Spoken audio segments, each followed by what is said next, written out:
মাথার সামনে আসে দুর্গন্ধযুক্ত চেহারার দেহ নিয়ে ধমক দিয়ে বলে, ও পাপাত্তা, ইয়া আইয়াতুহান নাফসুল খাবিসা উখরুজি ইলা গাদাবিল্লাহ।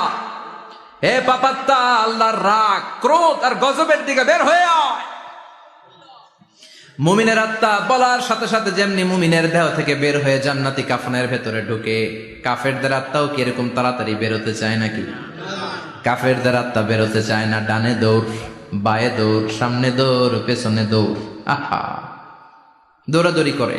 মালাকুল মাউত এটাকে টেনে হিচড়ে, একটা জীবিত ছাগলকে জবেহ না করে, জবাই না করে, তার চামড়া উল্টার দিকে টেনে হিচড়ে বের করলে ছাগলটা যত কষ্ট পায়, এর সে কমসে কম 70 গুণ বেশি কষ্ট দিয়ে কাফের মুশরিক আর গাদ্দারদের রূহ কবজ করা হয়।